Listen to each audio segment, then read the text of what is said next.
مفتی منیب الرحمان صاحب کے ساتھ میری اندر بھی ایک میٹنگ ہوئی ہے جس میں ہم نے دل کھول کے اپنی جو باتیں ہیں وہ کی. میں یہ بھی سمجھتی ہوں کہ جب ہم ایک ایسی ریاست میں رہتے ہیں جہاں آپ کو اپنے مذہبی جو آپ کے عقائد ہیں یا آپ کے جو مذہبی کریڈینشلز ہیں کہ آپ کتنے اچھے مسلمان ہیں یا آپ مسلمان ہیں یا آپ اللہ تعالیٰ کو ماننے والوں میں سے ہیں یا آپ نبی صلی اللہ علیہ وسلم کو ماننے والوں میں سے ہیں, آپ قرآن کو ماننے والوں میں سے ہیں, آپ حدیث پہ عمل کرنے والوں میں سے ہیں, تو آپ کو ایک سرٹیفکیٹ کی ضرورت پڑ جاتی ہے صرف اپنے آپ کو ڈیفینڈ کرنے کے لیے, صرف یہ بتانے کے لیے کہ نہیں نہیں آپ مسلمان ہیں, آپ بھی جو ہے وہ مذہب سے پیار کرنے والے لوگ ہیں. تو یہ ایک بہت تکلیف دہ صورتحال ہو جاتی ہے. اور آپ جانتے ہیں کہ ماضی میں بھی یہ ہوا کہ سیاسی مقاصد کے لیے کچھ جماعتوں کو صرف عمل میں ہی سیاسی مقاصد کے لیے لایا گیا, کسی کو نیچا دکھانے کے لیے, کسی کے خلاف استعمال کرنے کے لیے, کسی کو ضرر پہنچانے کے لیے. اور یہاں پہ آج کتنے جید علماء تشریف رکھتے ہیں تمام فرقوں سے, بریلوی مکتبہ فکر سے لوگ یہاں پر موجود ہیں, دیوبندی مکتبہ فکر سے علماء یہاں پر موجود ہیں, اہل تشیع مکتبہ فکر سے یہاں پہ علماء موجود ہیں,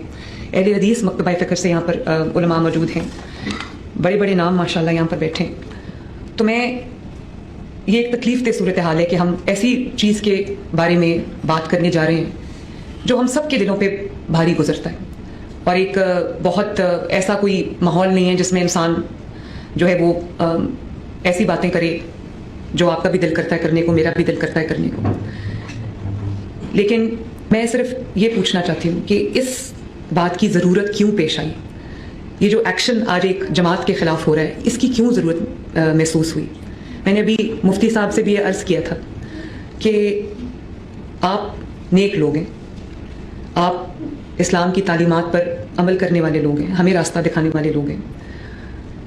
اور آپ کی جو مذہبی جماعتیں ہیں سیاست کرنا سب کا حق ہے, مذہبی جماعتوں کو بھی سیاست کرنے کا حق ہے, لیکن سیاست کی آڑ میں یا مذہب کی آڑ میں انتہا پسندی کو پہنچ جانا, ہتھیار اٹھا لینا, بے گناہوں کو نشانہ بنانا اور راستے بند کر دینا, املاک کو جلا دینا, کسی کی جان لے لینا. یہاں پر جو قانون نافذ کرنے والے ادارے یہاں پر موجود ہیں, آئی جی صاحب موجود ہیں, سی ٹی ڈی کے جو سربراہ ہیں وہ موجود ہیں, اسپیشل برانچ کے لوگ بیٹھے ہیں, ہوم سیکرٹری صاحب یہاں پر تشریف رکھتے ہیں. ہم سب اور میں بطور چیف ایگزیکٹو پنجاب کے ہم سب آپ کی خدمت میں حاضر رہتے ہیں. ہم سب یہ حتی الامکان کوشش کرتے ہیں کہ یہاں پر عوام کی جو جان اور مال اور عزت ہے وہ محفوظ رہے. میں پوری کوشش کرتی ہوں صبح دوپہر شام کہ کوئی جو روزمرہ کی زندگی ہے اس میں کوئی خلل نہ آئے, اس میں کوئی رکاوٹ نہ آئے, لوگوں کو اپنے روزگار پہ آنے جانے کے لیے, اپنی درسگاہوں میں آنے جانے کے لیے, اپنے جو روزمرہ کے جو معاملات ہیں, چاہے کسی نے ہسپتال جانا ہو, کسی نے اسکول جانا ہو, کسی نے اپنے کام کے لیے جانا ہو, یا کسی بھی مقصد کے لیے کوئی اگر اپنے گھر سے باہر نکلتا ہے تو اس کو کسی تکلیف کا سامنا نہ کرنا پڑے, اور کوئی ایسی سچویشن پیش نہ آئے کہ کاروباری زندگی جو ہے وہ بالکل معطل ہو کے رہ جائے, اور کوئی گروہ ایسا آ جائے جو کفر اور اسلام کی جنگ بنا دے اور ہتھیار اٹھا لے اور حکم دے کہ جو سامنے آئے اس کو چھوڑنا نہیں ہے, جو پولیس والا آپ کے سامنے آئے اس کو چھوڑنا نہیں ہے, جو قانون نافذ کرنے والا آئے اس کو چھوڑنا نہیں ہے. تو میرا علم آپ کے مقابلے میں بالکل ناقص ہے, لیکن میں یہ ضرور سمجھتی ہوں کہ جو شخص اتنی بڑی ہستی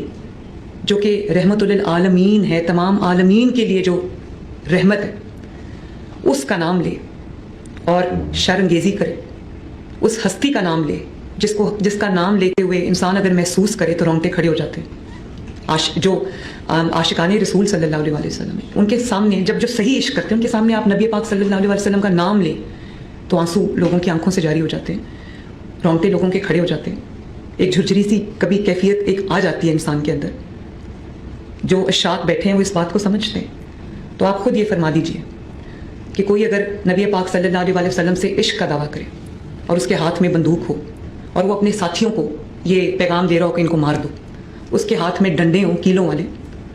اور وہ یہ کہہ رہا ہو, نہ صرف کہہ رہا ہو بلکہ کر رہا ہو کہ جو قانون نافذ کرنے والے ادارے جو آپ کی خدمت میں آپ کی حفاظت پہ مامور ہیں ان کو مار مار کے ان کی ہڈیاں توڑا ہو,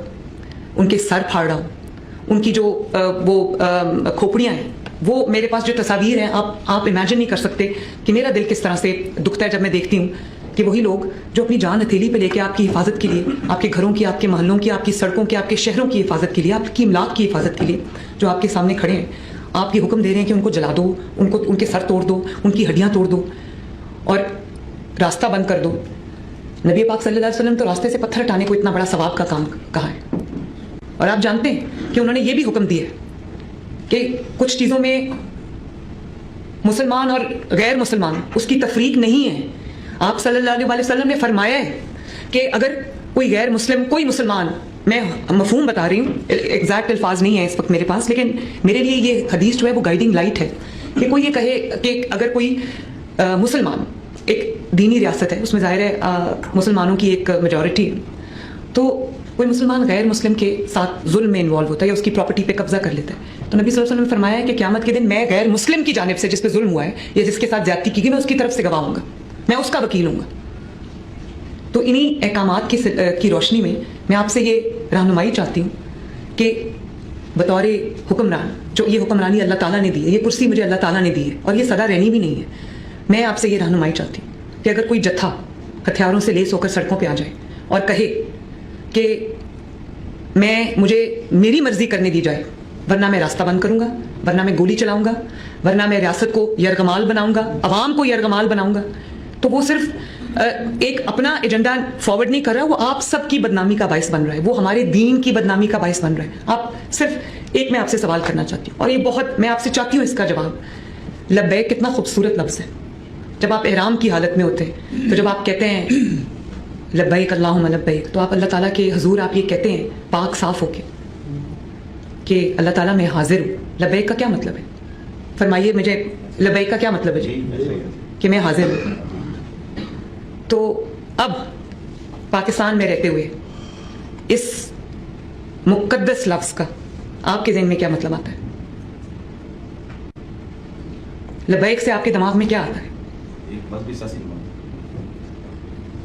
اور اتنا تکریم والا لفظ